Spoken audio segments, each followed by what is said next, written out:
सदीक साजिद साहब पाकिस्तान के अंदर अभी जो ताज़ा तरीन है, यार मोहम्मद रिंद साहब ने बलूचिस्तान में उन्होंने वजारत से इस्तीफ़ा दे दिया। उन्होंने कहा वो PTI बलूचिस्तान के सदर हैं और बड़ी कोशिश हो रही थी कि उनका वो राज़ीनामा रहे जाम कमाल साहब के साथ, लेकिन उन्होंने कहा कि इस हुकूमत का मैं हिस्सा नहीं बन सकता। तो ये एक बड़ा धचका है, वहाँ पर जो कोलिशन चल रही है वो फॉल भी कर सकती है।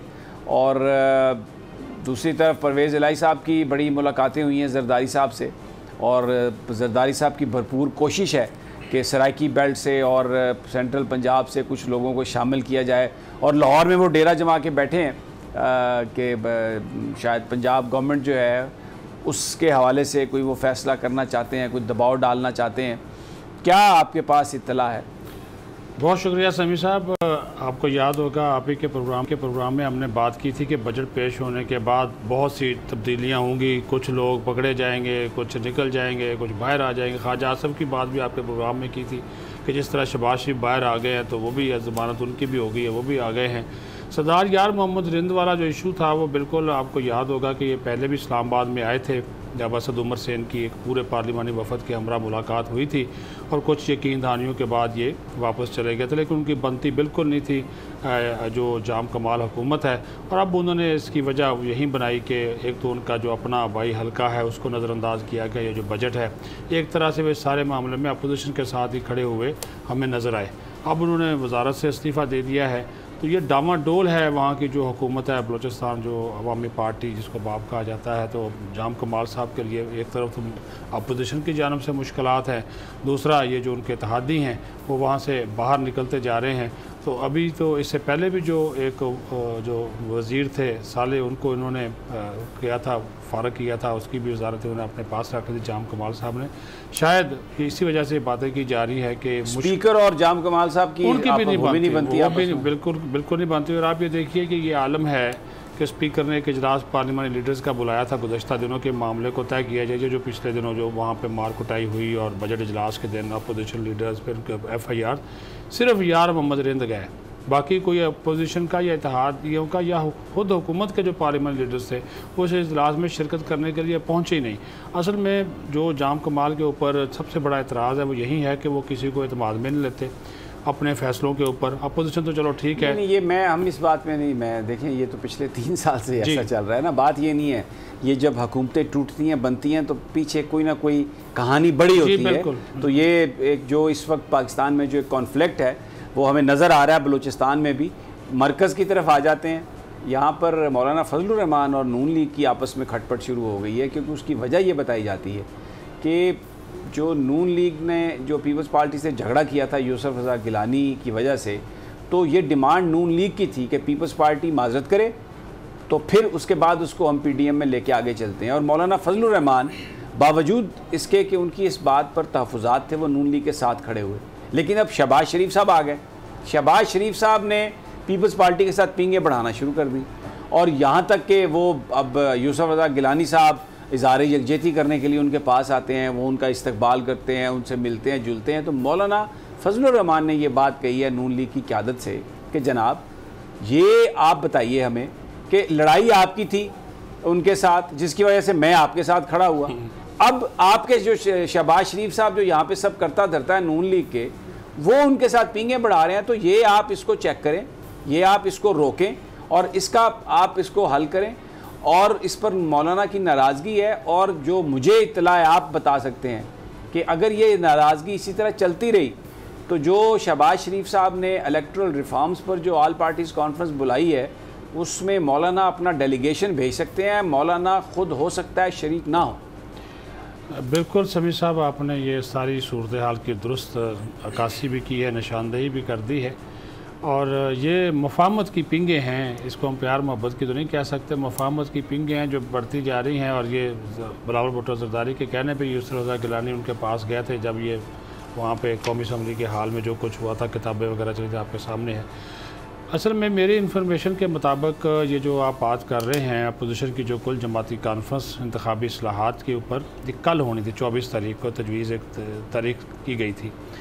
लेकिन मौलाना फजल रहमान ने इसके ऊपर तहफ़्फ़ुज़ात का इजहार किया और आपकी बात बिल्कुल ठीक है। और उन्होंने कहा कि एक तरफ तो PDM में हम पीपल्स पार्टी को ले नहीं रहे, दूसरी तरफ आप मुझे इनवाइट कर रहे हैं कि मैं PDM जो IPC अपोजिशन की है उसमें मैं पीपल्स पार्टी के साथ बैठूँ और 8 जमातें PDM का इस वक्त हिस्सा है उनको एक तरफ करके इनके साथ में आकर बैठ जाऊँ, ऐसा मुमकिन नहीं है।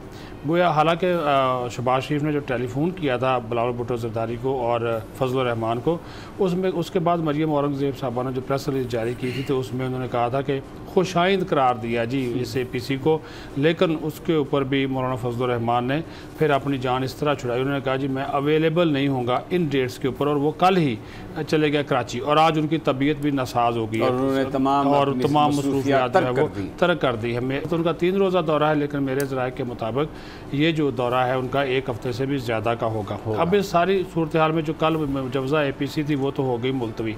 इस सिलसिले में एक राब्ताकार जो शहबाज शरीफ ने नामज़द किए हैं उनका नाम है याद सादक, साबिक़ स्पीकर कौमी असम्बली के, तो उनके मुताबिक अब ये APC अगर हुई तो ये जुलाई के पहले हफ्ते में होगी, यानी कि बजट पास होने के बाद ही होगी। और मौलाना फजल रहमान ने कहा है कि मैं ज़्यादा से ज़्यादा आपकी इज़्ज़त इसी में रख सकता हूँ कि ख़ुद तो मैं हो सकता है कि इसमें शामिल ना हूँ, वो बात आपकी बिल्कुल ठीक है, वफ़द एक जो है वो मैं भिजवा दूँगा।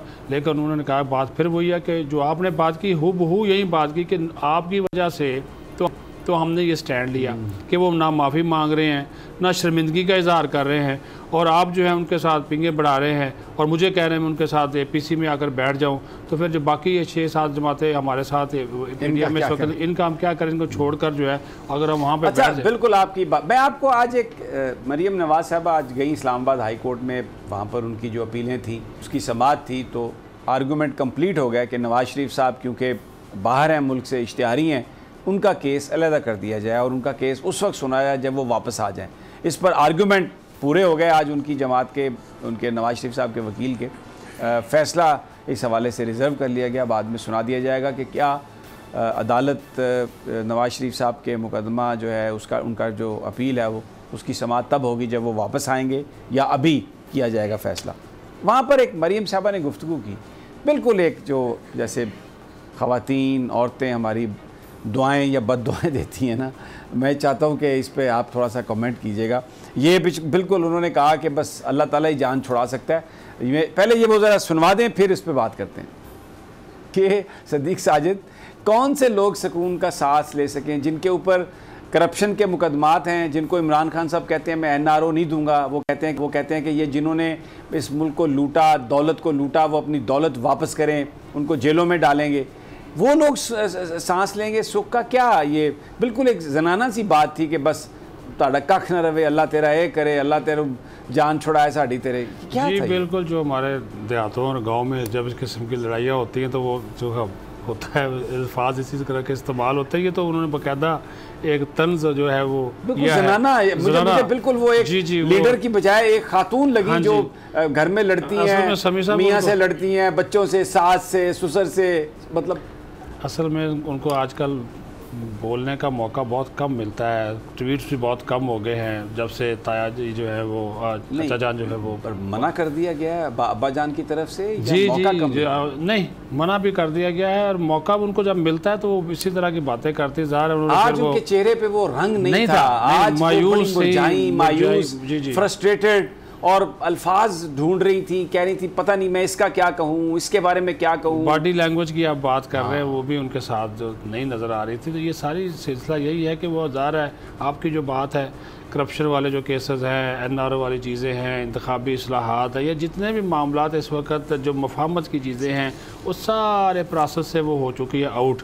तो ये भी उनकी एक मायूसी की एक वजह है। तो जो ज़ाहिर है जिस किस्म की वो एक रोल था वो तो एक लीडर, वो ख़त्म हो गया। अच्छा मुझे